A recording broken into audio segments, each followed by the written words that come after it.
जय श्री सीताराम जी की। स्वागत है आप सभी का हमारे YouTube channel Shri Ramcharitmanas with Diksha पर।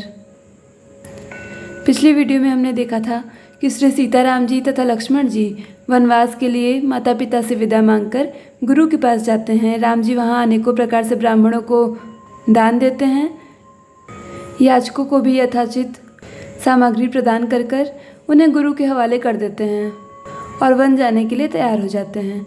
तभी जब राजा दशरथ ने यह जाना कि श्री राम जी सीता जी सहित और लक्ष्मण जी के साथ वनवास के लिए जाने के लिए तैयार हो गए हैं, तभी उन्होंने मंत्री सुमंत्र को अपने पास बुलाया और उन्हें एक सीख दी कि वे रथ पर चढ़ाकर उन तीनों को जाकर वन को 4 दिन घुमाएं और फिर उन्हें वापस लेकर अयोध्या वापस आ जाएं। उसी कथा को आज हम आगे बढ़ाएंगे। तो चलिए प्रभु का स्मरण करके उन्हें प्रणाम करते हुए आज की कथा शुरू करते हैं। यदि आपको वीडियो पसंद आए तो वीडियो को लाइक ज़रूर कर दें। साथ ही साथ अपने अनुभव को कमेंट बॉक्स में कमेंट करके हमें बताएं और आप अपने दोस्तों के साथ इस वीडियो को शेयर कीजिए जिससे कि वे भी हमारे साथ जुड़ जाएं। यदि आप चैनल पर नए हैं तो चैनल को सब्सक्राइब कर लीजिए जिससे कि आसानी से आपको हमारी वीडियोज़ मिलती रहें और आप आगे की कथा भी सुनते रहें। जो नहीं फिरें धीर दो भाई, सत्य संध दृढ़वत रघुराई। तो तुम विनय करो कर जोरी, फेरिए प्रभु मिथिलेश किशोरी। जब सिय कानन देखि डराई, कहो मोरि सिख अवसर पाई। सासु ससुर अस कहो संदेशु, पुत्र फिरिए बन बहुत कलेशु। पितुगृह कबहु कबहु ससुरारी, रहो जहाँ रुचि होई तुम्हारी। एहि विधि करे उपाय कदम्बा, फिरई त होई प्राण अवलंबा। नाही त मोर मरण परिणामा, कछु न बसाई भय विधिबामा। अस कहे मुरछ परामहि राऊ, राम लखन सिय आने देखाऊ। पाई रजाय सुनाई सिरु, रथु अति बेग बनाई। गयो जहाँ बाहिर नगर, सिय सहित 2 भाई। जय भगवंत अनंत अनामय, अनक अनेक एक करुणामय। राजा उस मंत्री से कहते हैं, यदि धैर्यवान दोनों भाई न लौटें, क्योंकि श्री रघुनाथ जी प्रण के सच्चे और दृढ़ता से नियम का पालन करने वाले हैं, तो तुम हाथ जोड़कर विनती करना कि हे प्रभु, जनक कुमारी सीता जी को तो लौटा दीजिए। जब सीता वन को देखकर डरे तब मौका पाकर मेरी यह सीख उनसे कहना कि तुम्हारे सास और ससुर ने ऐसा संदेश कहा है कि हे पुत्री, तुम लौट चलो, वन में बहुत क्लेश है। कभी पिता के घर, कभी ससुराल, जहाँ तुम्हारी इच्छा हो वहीं रहना। इस प्रकार तुम बहुत से उपाय करना। यदि सीता जी लौट आईं तो मेरे प्राणों का सहारा हो जाएगा, नहीं तो अंत में मेरा मरण ही होगा। विधाता के विपरीत होने पर कुछ वश नहीं चलता। हाँ, राम लक्ष्मण और सीता को लाकर दिखाओ। ऐसा कहकर राजा मूर्छित होकर पृथ्वी पर गिर पड़े। सुमंत्री जी राजा की आज्ञा पाकर सिर नवाकर और बहुत जल्दी रथ जुड़वाकर वहाँ गए जहाँ नगर के बाहर सीता जी सहित दोनों भाई थे। तब सुमंत्र नृप बचन सुनाए, कर बिनती रथ राम चढ़ाए। चढ़ी रथ सिय सहित 2 भाई, चले हृदय अवधय सिरुनाई। चलत राम लखे अवध अनाथा, बिकल लोग सब लागे साथा। कृपा सिंधु बहुविधि समझावहीं, फिरहीं प्रेम बस पुनि फिर आवहीं। लागति अवध भयावनि भारी, मानव काल राति अंधियारी। घोर जंतु संपुर नर नारी, डर पई एक ही एक निहारी। घर मसान परिजन जन भूता, सुत हित मित मनहु जमदूता। बागन बिटप बेली कुमलाही, सरित सरोवर देखी न जाई। हृदय गए कोटिन केलि मृग, पुर पशु चातक मोर। पिकरथांग सुख सारिका, सारस हंस चकोर। जय भगवंत अनंत अनामय, अनक अनेक एक करुणामय। श्री रामचंद्र जी को जाते हुए और अयोध्या को अनाथ होते हुए देखकर सब लोग व्याकुल हुए। तब वहां पहुंचकर सुमंत्री ने राजा के वचन श्री रामचंद्र जी को सुनाए और विनती करके उनको रथ पर चढ़ाया। सीता जी सहित दोनों भाई रथ पर चढ़कर हृदय में अयोध्या को सिर नवाकर चले। प्रभु को जाते देखकर सब लोग व्याकुल होकर उनके साथ हो लिए। कृपा के समुद्र श्री रामचंद्र जी उन्हें बहुत तरह से समझाते हैं तो वे अयोध्या की ओर लौट जाते हैं, परंतु प्रेमवश फिर लौट आते हैं। अयोध्यापुरी बड़ी डरावनी लग रही है, मानो अंधकारमय कालरात्रि ही हो। नगर के नर नारी भयानक जंतुओं के समान एक दूसरे को देखकर डर रहे हैं। घर स्मशान, कुटुंबी भूत प्रेत पुत्र हितैषी और मित्र मानो यमराज के दूत हैं। बागीचे में वृक्ष और बेलें कुम्हला रही हैं। नदी और तालाब ऐसे भयानक लगते हैं कि उनकी ओर देखा भी नहीं जाता।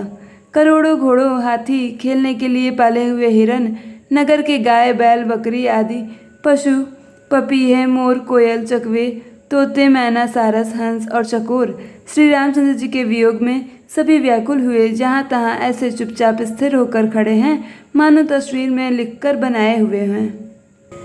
राम वियोग बिकल सब ठाड़े, जहत मनो चित्र लिखि काढ़े। नगर सफल बनु गहबर भारी, खग मृग विपुल सकल नर नारी। विधि कई किरातिन कीन्ही, जेहि दब दुसह दसहु दिसि दीन्ही। सही न सके रघुबर बिरहागी, चले लोग सब व्याकुल भागी।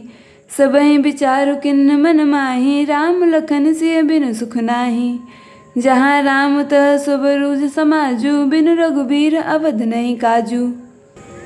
चले साथ असमंत्र दृढ़ाई, सुर दुर्लभ सुख सदन बिहाई। राम चरण पंकज प्रिय जीन्ही, विषय भोग बस करहीं की कीन्ही। बालक वृद्ध बिहाय गृह, लगे लोग सब साथ। तमसा तीर निवासु किए, प्रथम दिवस रघुनाथ। जय भगवंत अनंत अनामय, अनग अनेक एक करुणामय। नगर मानव फलों से परिपूर्ण बड़ा भारी सघन वन था। नगर निवासी सब स्त्री पुरुष, बहुत से पशु पक्षी थे। अर्थात अवधपुरी अर्थ, धर्म, काम, मोक्ष चारों फलों को देने वाली नगरी थी और सब स्त्री पुरुष सुख से उन फलों को प्राप्त करते थे। विधाता ने कैकेयी को भिलनी बनाया, जिसने 10 दिशाओं में दुसहदावाग्नि भयानक आग लगा दी। श्री रामचंद्र जी के विरह की इस अग्नि को लोग सह न सके। सब लोग व्याकुल होकर भाग चले। सबने मन में विचार कर लिया कि श्री रामचंद्र जी, लक्ष्मण जी और सीता जी के बिना सुख नहीं है। जहाँ श्री राम जी रहेंगे वहीं सारा समाज रहेगा। श्री रामचंद्र जी के बिना अयोध्या में हम लोगों का कुछ काम नहीं है। ऐसा विचार दृढ़ करके देवताओं को भी दुर्लभ सुखों से पूर्ण घरों को छोड़कर सब श्री रामचंद्र जी के साथ चल पड़े। जिनको श्री रामचंद्र जी के चरण कमल प्यारे हैं, उन्हें क्या कभी विषय भोग वश में कर सकते हैं। बच्चों और बूढ़ों को घरों में छोड़कर सब लोग साथ हो लिए। पहले दिन श्री रघुनाथ जी ने तमसा नदी के तट पर निवास किया। रघुपति प्रजा प्रेम बस देखी, हृदय हृदय दुख भयो विशेषी। करुणामय रघुनाथ गोसाई, बेगी पाई यही पीर पराई। कही सप्रेम मृदु बचन सुहाए, बहुविधि राम लोग समझाए। किए धर्म उपदेश घनेरे, लोग प्रेम बस फिरहि न फेरे। सीलु स्नेह छाड़ नहीं जाई, असमंजस बस भे रघुराई। लोग सोग श्रम बस गए सोई, कछुक देव माया मति मोई। जब ही जाम जुग जामिनी बीती, राम सचिव सन कहु सप्रीति। खोज मारी रथु हाकहु ताता, आन उपाय बने नहीं बाता। राम लखन सिय जान चढ़ी, शंभु चरण सिर नाई।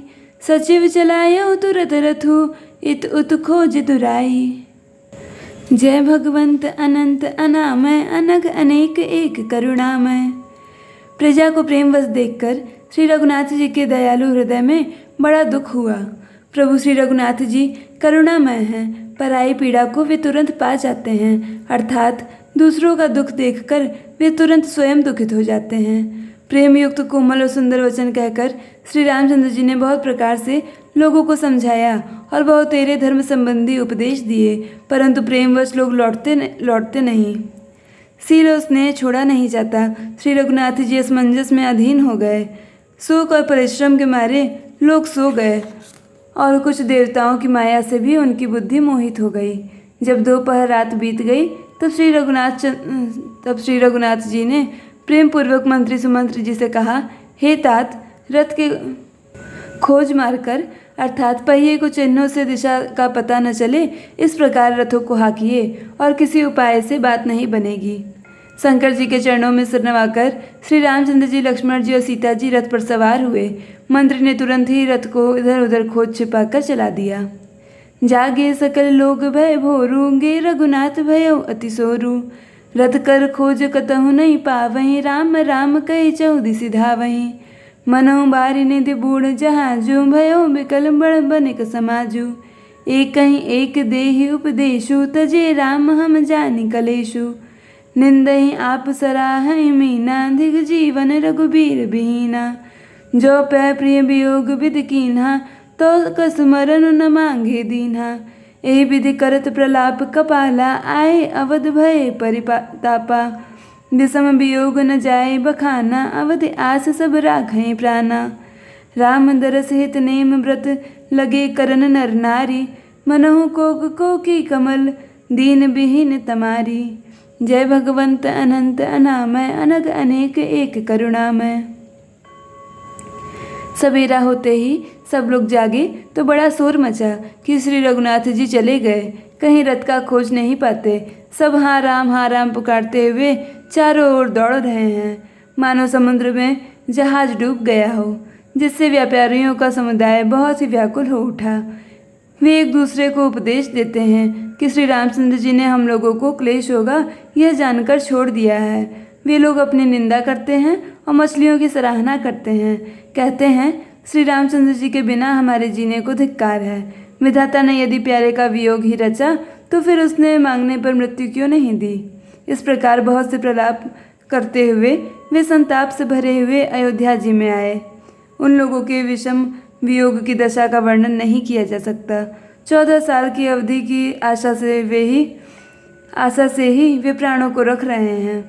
सब स्त्री पुरुष श्री रामचंद्र जी के दर्शन के लिए नियम और व्रत करने लगे और ऐसे दुखी हो गए जैसे चकवा चकवी और कमल सूर्य के बिना दीन हो जाते हैं। आज के लिए बस इतना ही। आगे कथा अगली कड़ी में होगी। आप सभी का अंत तक वीडियो देखने के लिए बहुत बहुत धन्यवाद।